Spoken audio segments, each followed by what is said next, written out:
12월 5일에 얘기할 때만 하더라도 저 대통령 좋아했습니다. 시키는 거 다 하고 싶었습니다. 근데 그 명단을 보니까 그거는 안 되겠더라고요. 건의를 할 당신을 살린 사람을 그렇게 내치는 게 어디 있어요? 그렇게 말씀하시면 안 되시겠습니다. 안 되기는 국민의 눈높이로 보면은 당연히 그런 거지. 홍 차장이야말로 유일하게 현 정부에서 고위급 중에서 대통령 비상계엄 잘못됐다는 것을 묵살한 사람이에요. 뭐 5초. 홍 차장님 그러면 여인형으로부터 국회의원 체포 명단을 받았죠. 네. 목적 없이 받았다 하시죠. 목적 없이 받은 게 아니라 대통령께서 방첩사를 적극 지원하라고 했으니까 무엇을 도와줘야 되는가를 확인하기 위해서 당일 11시 6분에 방첩사령관한테 무엇을 도와주면 되겠느냐를 물어보려고 전화한 것이었습니다. 본위원에게도 그날 11시 20분 어간에 방첩사로부터 체포 명단 리스트를 제가 받았습니다. 네. 제가 이 체포 명단 리스트를 제가 부를 테니까 확인 한번 해보십시오. 네. 우선 체포조, 체포 대상, 우원식, 이재명, 한동훈. 우선 체포 대상, 조국, 정청래, 양정철, 박찬대, 조혜주, 이하경, 양경수, 김호준, 김민웅, 김민석, 김명수. 기억과 일치합니까? 대부분 일치하는데 이경수라고 하셨습니까? 양경수. 아, 양경수 맞습니다. 예. 이 윤석열의 국회의원 체포 지시를 조태용 원장에게 보고하거나 알린 바가 있었다고 하셨죠? 당시상을 좀 설명드릴 수 예. 되겠습니까? 설명해 주십시오. 예. 일단 오전에는 원장님께서 홍장원 차장으로부터 보고받은 적이 없다고 말씀하셨는데 오후에는 그래도 대통령으로부터 전화를 받았다든가 방첩사를 지원하다든가 하는 부분에 대해 보고를 받았다고 말씀해 주셔서 제가 조금 마음이 가볍습니다. 다행입니다. 그런데 보고를 할 때 방첩사를 지원하라고 합니다라고 얘기만 하고 딱 끊고 그다음에 다른 얘기는 안 하나요? 사실대로 말씀드리면 보고를 보고를 안 한 것이 아니라 보고를 거부하신 겁니다. 제가 정무주의 때 얘기하지 않은 것은 내용 자체가 너무 민감한 부분이라서 다른 사람들하고 쉽게 공유할 수 있는 사항이 아니라고 생각했습니다. 그래서 일단 정무주회의를 마치고 제 보좌관에게 원장님께 보고 드릴 수 있는 사항인지를 한번 확인해 보라고 했습니다. 그랬더니 오라고 말씀하셨고 제가 서둘러서 원장님실로 보고를 들어가는 것을 비서실 직원들이 다 봤으니까 아마 보고 드렸던 것 자체를 다르게 말씀하실 수는 없을 겁니다. 제가 물려고 들어가니까 원장님께서는 그 정무직 회의를 하셨던 그 소파에 그냥 앉아 계셨고 제가 앉자마자 원장님 제가 대통령님으로부터 전화를 받았습니다. 그런데 아마 대통령님께서 해외 출장을 이미 출발하셔서 아마 국내에 안 계신 줄 알고 저에게 전화하신 것 같습니다라고 얘기했는데 그 뜻은 원장님께서 그 다음날 아침에 일찍 해외 출장이 있으셨어요. 아마 국정원 정도의 출장은 대통령께서도 아셨을 테니까 아마 착오인지는 모르겠지만 왜냐하면 그 이외에는 저에게 전화할 이유가 없었기 때문이죠. 그 다음에 아무 말씀 없었습니다. 더구나 비상국무회의에 가서 대통령을 만나고 오셨을 텐데도 비상국무회의에 갔다 왔다라는 말씀도 없으셨습니다. 그래서 제가 이어서 대통령께서 방첩사를 지원하라고 합니다. 라고 하니까 아무 말씀도 없었습니다. 그래서 제가 사실은 조금 좀 놀라시라고 근데 방첩사에서 지금 이재명하고 한동훈을 잡으러 다닌답니다. 라고 말씀하시니까 다소 의외의 답을 받았습니다. 내일 아침에 얘기하시죠. 그래서 지금 드릴 수 있는 사항이 아니잖아요. 더구나 정무직 회의도 지금 TV에서는 계엄군과 시민, 경찰, 국회 관계자들이 엉켜서 정말 국가의 초유의 위기 상황으로 치닫고 있는데 국가안보를 책임지고 있는 순회회의에서의 어떤 결론이 내일 아침에 얘기하시죠? 그럼 그 야간 동안은 뭘 한다는 겁니까? 그래서 제가 원장님께 방첩사를 지원하라는 대통령의 지시가 있다고 하면서 방첩사에서 한동훈과 이재명을 잡으러 다닙니다 라고 말씀드리니까 내일 아침에 얘기하자고 말씀하셨고 그래서 제가 원장님 그래도 최소한의 업무 방향이나 지침은 주셔야죠. 그렇게 말씀드렸더니 그 앉았던 소파에서 일어나서 가버리셨어요.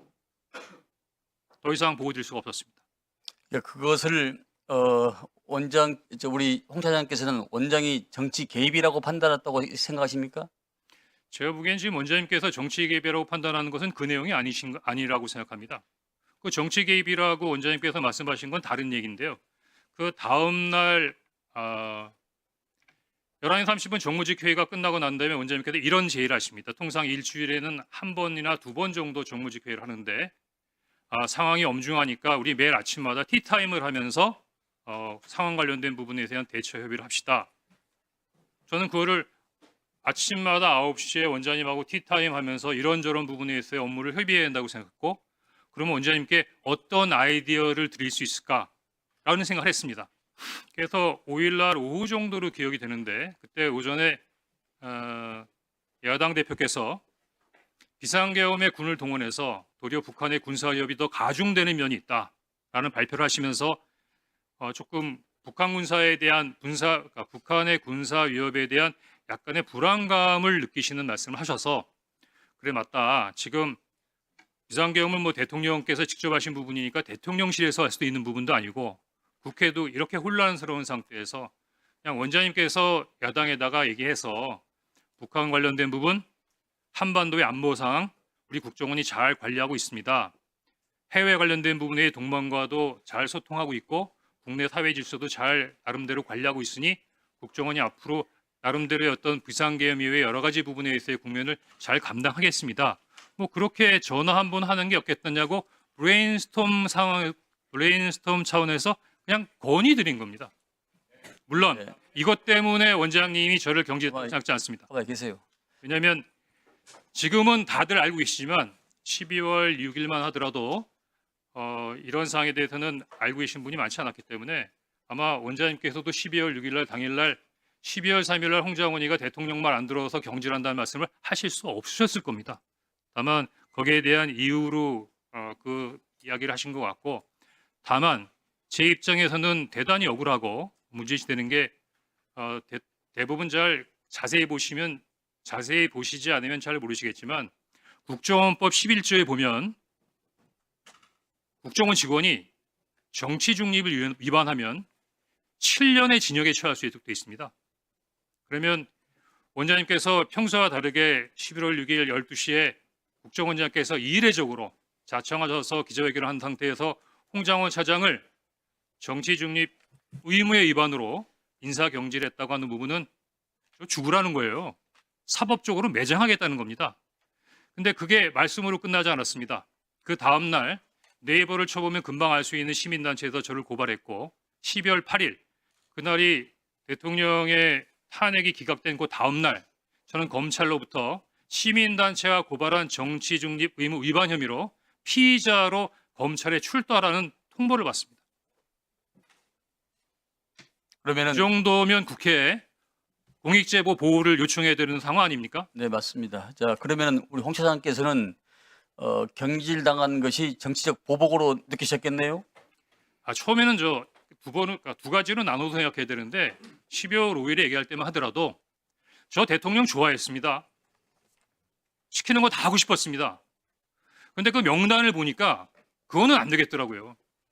예를 들어서 위원장님 집에 가셔서 편안하게 가족들하고 저녁 식사하고 TV 보시는데 방첩사 수사관과 국정원 조사관들이 뛰어들어서 수갑 채워서 벙커에 갖다 넣었다. 대한민국이 그러면 안 되는 거 아닙니까? 그런 게 매일매일 일어나는 나라가 하나 있습니다. 어디? 평양. 그런 일을 매일매일 하는 기관 어디? 북한 보위부.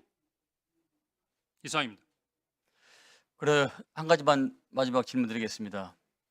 그 국정원 쪽에서 한동훈 대표한테 체포와 관련하여 이러한 전화를 한 바가 있습니까? 조직 회의를 소집했습니까? 아닙니다. 12월 3일 11시 30분으로 나중에 저희 실무자들하고 11시 30분. 그때 맞습니다. 이제 홍장원 1차장도 앞에 앉아서 그 조금 전에 방첩사 지원하라는 지시를 대통령으로 전화를 받았다라고 보고를 받았다고 했죠. 정무직 회의에서는 이 얘기를 하지 않았습니다. 그럼 언제 이 사항을 알았습니까? 정무직 회의가 끝나고 네. 제가 이제 나가려고 하는데 다시 본인이 혼자 찾아와서 그때 저한테 대통령 전화를 받았습니다.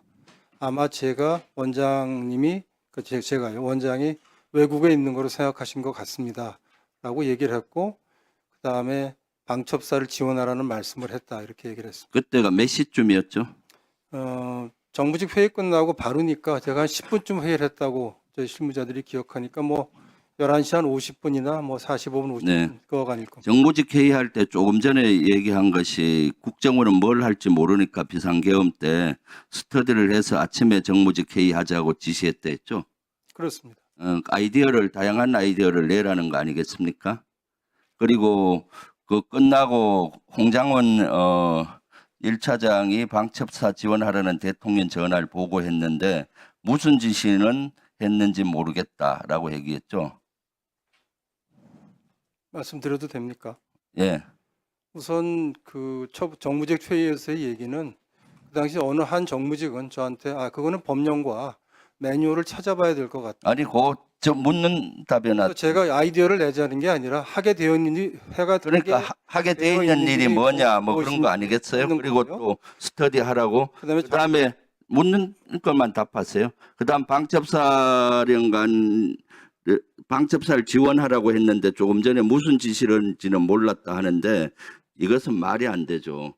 대통령 지시가 방첩사 지시한 건데 뭐인지 확인을 안 했단 말이에요. 홍장원 1차장은 당연히 얘기했을 것이고 그리고 나서 그 다음날 홍 차장이 오후에 야당 대표한테 한번 전화 한번 하시죠. 이것이 어떻게 정치적인 중립 위반이죠? 전화하라는 아이디어를 내는 것이. 저는 그런 민감한 상황에서 한 번도 연락을 하지 않던 야당 대표에게 국정원장이 전화를 하는 것은 정치 개입이라고 생각을 했습니다. 그렇게 판단했습니다. 그러면 그 국정원장은 저한테 전화하고 저하고 개인적으로 만나면은 정치적 중립 위반한 거 아닙니까? 김병기 의원님 제가 아는 분이니까 연락할 수 있다고 봅니다. 이재명 대표는 저는 한 번도 악수도 해본 적 없는 분입니다. 그것은 말도 안 되는 이유죠. 홍장원 1차장이야말로 실제 이번에 차관 장관급 중에 유일하게 대통령 지시 이거 잘못됐다는 걸 하고 묵살을 함으로써 국정원을 살렸어요. 사실은. 차관급 이상 중에 유일하게 홍장원 1차장만 이것은 너무나 잘못됐다 인식하고 이걸 뭉갠 겁니다. 국정원을 살렸고 조태영 원장을 살렸어요. 만약 그 지시대로 했으면은 여기에 지금은 단순히 제가 봤을 때 부하 수행 정도 걸릴 텐데 만약에 그 홍 차장이 했으면 어떻게 되겠어요? 중요 임무 종사자로서 지금 여기 안 있고 구속됐을 거예요. 그런데도 말도 안 되는 뭐 전화하라는 아이디어 낸 걸 가지고 정치적인 중립 위반으로 사표를 써라? 이거 월권행위 아니에요? 제가 직무 범위 내에서 한 일이고 직무 범위가 아니죠. 이것은 대통령 제가- 용산에 지시고 한 건데. 아닙니다. 홍 차장 나와 보세요. 인사 건의를 했고 대통령이 받아들였습니다. 그러니까 직무 권한을 벗어난 거예요. 권한도 아닌데. 저는 인사 건의를 할 당신을 살린 사람을 그렇게 내치는 게 어디 있어요? 그렇게 말씀하시면 안 되시겠습니다. 안 되기는 국민의 눈높이로 보면은 당연히 그런 거지. 홍 차장이야말로 유일하게 현 정부에서 고위급 중에서 대통령 비상계엄 잘못됐다는 것을 묵살한 사람이에요. 그런데 저렇게 보직해임 시키고 파이아웃 시켜요? 해병대 박정훈 대령 똑같은 사례예요. 경호처 경호부장 똑같은 사례예요. 한 말씀만 좀 규정대로 하겠다는데 말씀만 좀 드렸으면 좋겠습니다. 배제하잖아요. 홍 차장 5초만 드리면 안 되겠습니까? 나중에 끝나고 하세요. 뭐 5초. 홍 차장님 예, 제가 12월 6일 11시 반경에 정보위원장실에서 정보위원장과 여야당 간사에게 12월 3일과 관련된 부분에 있어서의 상황 설명을 해드렸습니다. 그러면서 이거는 제가 추정이자 판단이지 어떤 정보 보고에 근거한 부분은 아니지만 정보 관료로서의 오랜 경험상 지금 최근에 있는 사항을 판단해 보니까 2차 계엄까지는 안 나더라도 최소한 2차 군사 개입의 가능성이 대단히 크다라고 정보위원장께 보고드린 건 사실입니다.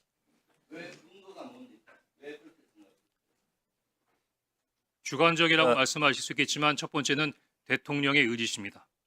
제가 그 비상계엄 이후에 여러 가지 부분에 있어서의 움직임을 볼 때 대통령께서는 비상계엄이 잘못됐다 또는 대통령 국민에게 사과해야 될 부분이다 또 의지를 꺾지 않고 계시다는 부분들이 여러 가지 부분으로 느낄 수 있었습니다. 두 번째는 그 다음날 김영현 국방장관을 경질합니다. 아마 경질할 수 있는 상황이라고 생각되는데 제가 깜짝 놀란 것은 김영현 장관이 경질된 다음에 그 다음 신임 국방부 장관을 추가 임명하기 위해서 노미네이션 하는데 제가 그때 제 판단으로는 김영현 장관이 뒤로 물러났지만 영향력이 사라진 것은 아니구나. 왜?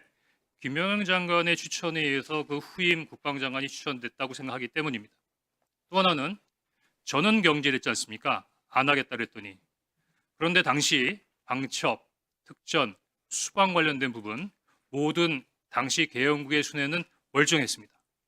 대통령의 의지를 가지고 있고 장관도 김영현 장관의 영향력 안에 있는 사람인데 계엄 관련된 부분에 군 지휘관들이 모두 다 건재하다고 하면 언제든지 다시 모빌라이즈 할 수 있다고 생각했습니다.